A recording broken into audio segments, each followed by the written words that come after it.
Bienvenue dans cette nouvelle édition de l'Africa Tonight. Au sommaire, des réactions indignées en Gambie après l'incursion d'un convoi de l'armée sénégalaise dans un village gambien le 20 mai. Un incident mineur pour le Sénégal, mais très mal vécu du côté gambien où ces incursions exacerbent le sentiment de nationalisme. C'est autour du thème Finances inclusives et Covid-19, atelier de préparation des acteurs à la résilience que se tiendra du 26 au 28 mai, un webinaire international. L'après-Covid-19 se prépare. La rencontre est organisée par le think tank Team RM, plateforme réflexive internationale promue par Rekia Madougou, experte en projet de développement et conseillère spéciale du président togolais Faure Gnassingbé. Et puis le Nigeria a perdu jusqu'à 22 millions de barils de pétrole au cours du premier semestre seulement de 2019. Un problème pendant qui menace l'économie du pays, alerte la compagnie pétrolière nationale NNPC. Un problème auquel les autorités tentent de remédier. Mais tout d'abord, 9 civils ont été tués ce dimanche 24 mai en territoire de Béni, dans l'est de la République démocratique du Congo. Une nouvelle tuerie attribuée au groupe armé des forces démocratiques alliées, selon des sources locales. Les ADF sont accusés d'avoir tué plus de 400 civils en 6 mois en représailles aux opérations militaires annoncées contre leur base le 30 octobre 2019. À l'origine des rebelles musulmans ougandais, les ADF se sont installés au milieu des années 90 dans l'est de la République démocratique du Congo. Ils sont accusés d'avoir massacré plus de 1000 civils depuis octobre 2014, visant souvent en zone rurale des paysans rentrant des champs ou dans leur village la nuit. Une nouvelle incursion sénégalaise crée la polémique en Gambie. Le mercredi 20 mai, une troupe sénégalaise s'est retrouvée dans le village de Saré Omar, non loin de la Casamance. C'est du côté sénégalais, on parle d'un incident mineur. En Gambie, c'est l'atteinte à la souveraineté nationale qui est évoquée par les internautes qui ont relayé de manière virale la vidéo des faits. Le point avec Ashley Duprat et Ange Noménian. Regain de tension à la frontière sénégalo-gambienne. Mercredi 20 mai, des militaires sénégalais ont été aperçus par les populations entrant dans Saré Omar, un village proche de la frontière avec la Casamance. La vidéo largement relayée sur les réseaux sociaux provoque l'indignation de nombreux citoyens gambiens qui considèrent cette incursion sénégalaise comme illégale. Dans un premier temps, il faut savoir pourquoi l'armée sénégalaise s'est permis cette incursion. Vous venez de le rappeler vous-même. Il y a eu un accord antérieur autorisant les forces armées des deux pays à pouvoir s'introduire chez l'un et chez l'autre. D'autre part, je pense que cette incursion, pour moi, est un incident certes regrettable, mais de surcroît, j'inviterai au respect de la délimitation des frontières, c'est très très important. Nul ne peut ignorer la redynamisation des relations entre le Sénégal et la Gambie depuis le départ de Yaya Jammeh en décembre 2016. Un manque de respect, une atteinte à la souveraineté de la Gambie, une provocation, les réactions des Gambiens se multiplient, même si pour l'heure, aucun officiel n'a commenté cette action de militaires sénégalais. Même son de cloche chez ces derniers, si ce n'est un officiel de l'armée qui a évoqué la déroute involontaire d'une de ses troupes. Bien que la frontière gambio-sénégalaise fasse l'objet de surveillance régulière en raison du trafic illégal de bois qui s'y opère, cette nouvelle incursion sénégalaise, la 3e en 6 mois, pourrait fragiliser les relations entre les deux nations. Pour moi, ça reste un incident aléatoire et ça ne doit en rien remettre en question ce bel élan de réchauffement des relations, la coopération dans la zone sénégambienne. Les relations sont bonnes, elles sont même très bonnes. Je crois qu'il ne faut pas s'hasarder à aller sur des spéculations. Là, je ne prends pas pour personne. Je crois qu'il faut laisser le temps au temps. Le temps viendra aux politiques d'expliquer ces erreurs répétées des forces sénégalaises. Mal perçues par les Gambiens de la région frontalière, les incursions sénégalaises dans cette zone sont pourtant justifiables au regard de la loi. Pour endiguer le trafic illégal du bois en place dans cette zone, les deux pays ont signé en 2017 un droit de poursuite permettant aux deux armées d'entrer de part et d'autre de la frontière. Les forces du gouvernement d'union nationale libyen ont annoncé dimanche 24 mai que la milice du maréchal Khalifa Haftar avait bombardé intensivement l'aéroport international de Mitiga avec des grenades propulsées par roquettes au premier jour de l'Aïd el-Fitir. La veille, le chef de mission de l'Union européenne en Libye, Alan Bougia, avait appelé tous les protagonistes du conflit à cesser le feu et à respecter l'atmosphère de la fête religieuse musulmane, ainsi qu'à mettre fin au combat et à reprendre le dialogue et les négociations politiques. Dans un communiqué, le GNA a ainsi affirmé que le bombardement de l'aéroport de Mitiga a confirmé que les allégations de la milice du maréchal Haftar concernant un cessez-le-feu étaient fausses. Les forces de l'ordre zimbabwéennes également au cœur d'une polémique. 3 figures importantes du parti d'opposition MDC les accusent d'être à l'origine de leur enlèvement ainsi que de la torture qu'elles ont subie. Des accusations qui interviennent alors que 250 cas de violation des droits humains menés par les forces de l'ordre ont été recensés depuis le début du confinement en mars dernier. Ashley Duprat et Nelly Ebessa.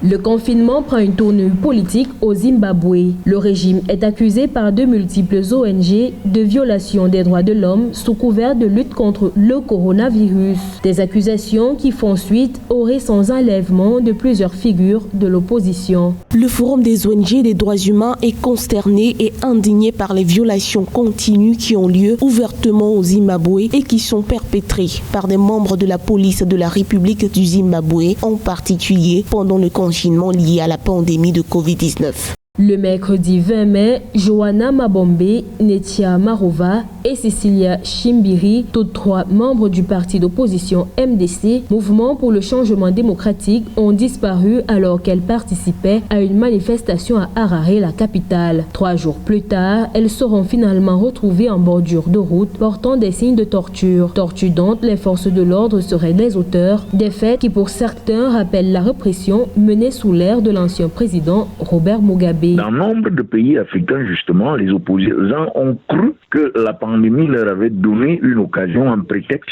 pour justement faire de la politique sur le dos de l'insécurité sanitaire. Il faut arriver justement à saisir que cela s'accompagne d'un durcissement de la riposte pour ce qui est des gouvernants, quand on connaît bien le modèle opératoire du gouvernement zimbabwéen depuis l'ancien président. 250 cas de violation des droits humains ont été documentés par l'association Zimright depuis le 20 mars dernier, date d'entrée en vigueur du confinement. Un confinement qui devrait encore durer quelques temps. La mesure a en effet été prolongée par le président Emmerson Mnangagwa pour une durée indéfinie. Comment préparer la résilience économique de l'Afrique post-Covid-19? La question fera l'objet ces 26, 27 et 28 mai d'une rencontre virtuelle. La rencontre qui aura pour thème Finances inclusives et Covid-19, atelier de préparation des acteurs à la résilience, réunira une pléiade d'acteurs des secteurs économiques et politiques du continent. Les précisions d'Ashley Duprat et Ange Noménio. L'après-Covid se prépare sur tous les plans en Afrique et notamment économique. Alors que la pandémie court toujours, les initiatives de réflexion pour un continent plus résilient au niveau économique se multiplient. À l'instar du webinaire Finance inclusive et Covid-19, atelier de préparation des acteurs à la résilience initié par Rekia Madjougou, ancienne ministre des Finances du Bénin et experte internationale en finances inclusives et mécanismes de développement. Créer un cadre spécial de mécanismes de résilience, il s'agirait d'envisager la généralisation bien organisée des banques alimentaires à laquelle il faut associer des directives sanitaires et d'hygiène, des mesures économiques incitatives de report d'impôts, de subventions salariales, surtout dans les entreprises de grande utilité, de même qu'un ajustement provisoire des échéances de garantie de crédit et des modalités de prêt en général. La résilience, la solidité et durabilité des économies africaines seront les axes majeurs de réflexion de cette rencontre virtuelle organisée par le Think et Do Tank Team RM en partenariat avec le groupe panafricain Ecobank, la Fondation Lamotte et la Confédération des institutions financières pour l'Afrique de l'Ouest. Des réflexions et des engagements plus que nécessaires à l'heure où, à l'échelle continentale, l'économie réelle tourne en grande partie autour des secteurs de l'informel, de l'agriculture, sans oublier les petites et très petites entreprises, tous fortement affectés par la pandémie. Chaque pays devrait avoir son plan de contingence, son plan de résilience lié à ses spécificités. Deuxième palier, le continent africain doit avoir une réponse consolidée pour être en mesure de donner des réponses régionales et continentales afin de pouvoir résister en tant qu'entité. Ainsi, ces 26, 27 et 28 mai, afin d'apporter des solutions les plus complètes possibles, des personnalités issues du monde politique, économique et autres partenaires techniques et financiers seront réunis via l'application Zoom. Rencontre également ouverte au public.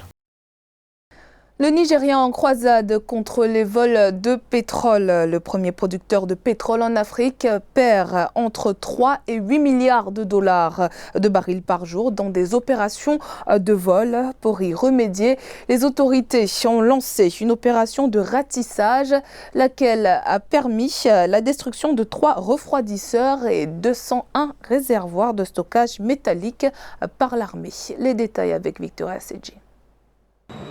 Opération de ratissage. Dans le delta du Niger, situé au fond du golfe de Guinée, l'armée du Nigeria a mené une opération en vue de combattre les fuites de pétrole et toute activité corollaire.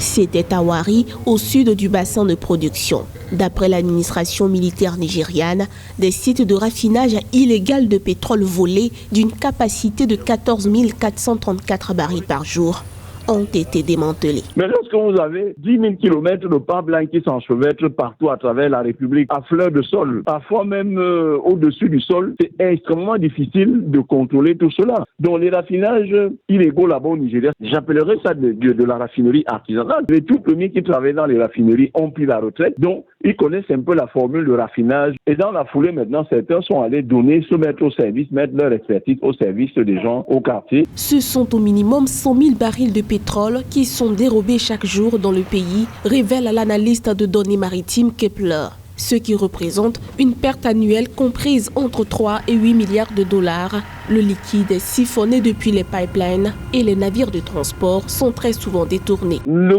Nigeria peut par exemple choisir l'option du Cameroun que le Cameroun a privilégiée, c'est-à-dire des pipelines enterrés, des oléoducs enterrés. Parce que quand c'est enterré, vous mettez également rapidement des petits postes de surveillance par satellite. Donc le monsieur qui vient seulement à gratter l'endroit, il est rapidement identifié et on peut intervenir. Bon, ça coûte de l'argent, mais c'est le prix à payer également. Lors de cette opération commanditée par le gouvernement, 3 refroidisseurs et 201 réservoirs de stockage métallique ont été détruits. Premier producteur africain de brut, le Nigeria doit faire face à des attaques fréquentes sur ses oléoducs et lutter contre la contrebande de pétrole. Ces attaques font du golfe de Guinée la région la plus dangereuse pour l'industrie pétrolière en Afrique, selon des experts. Djibouti, l'Éthiopie, le Kenya et l'Ouganda bénéficieront bientôt d'un montant global de 160 millions de dollars du guichet de l'Association internationale de développement, somme qui rentre dans un package de 500 millions de dollars débloqué par la Banque mondiale pour venir en aide aux États affectés par l'invasion des criquets pèlerins. Le point avec Nelly Ebessa. Alors que les pays d'Afrique de l'Est cherchent des fonds pour atténuer les effets de la pandémie de coronavirus sur ces populations, les gouvernements font également face à d'autres menaces comme les maladies chroniques et les catastrophes naturelles. La région en situation très délicate suite à l'invasion acridienne qui risque de faire tomber l'Afrique de l'Est dans une situation humanitaire catastrophique a reçu une enveloppe de 500 millions de dollars pour lutter contre la menace des criquets pèlerins. Les essaim de criquets présentent une double crise pour les pays qui luttent également contre la pandémie de Covid-19. Cette urgence de l'approvisionnement alimentaire, combinée à la pandémie et à la fermeture économique des économies avancées, expose certaines des personnes les plus pauvres et les plus vulnérables du monde à un risque encore plus grand. Les 4 pays les plus durement touchés, notamment Djibouti, l'Éthiopie, le Kenya et l'Ouganda, recevront immédiatement 160 millions de dollars de cet appui via le guichet de l'Association internationale de développement, IDA. Dans les détails, l'Éthiopie devrait recevoir 63 millions de dollars destinés à réaliser des achats de semences, d'engrais et de fourrage. Pour sa part, l'Ouganda profitera de 48 millions de dollars pour financer des activités de résilience comme la conservation des sols et de l'eau. De son côté, le Kenya recevra 43 millions de dollars pour aider les ménages pastoraux et les producteurs agricoles, tandis que Djibouti utilisera en partie ces 6 millions de dollars pour effectuer des transferts d'argent liquide aux ménages.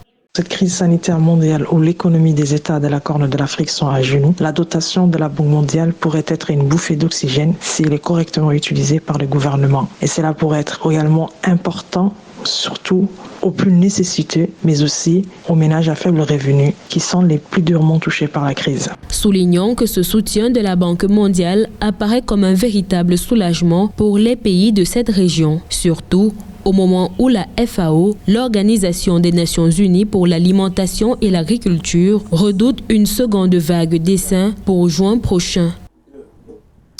C'était le journal de la rédaction. Merci de votre fidélité. Dans un instant, une nouvelle édition de l'actualité sur Africa 24.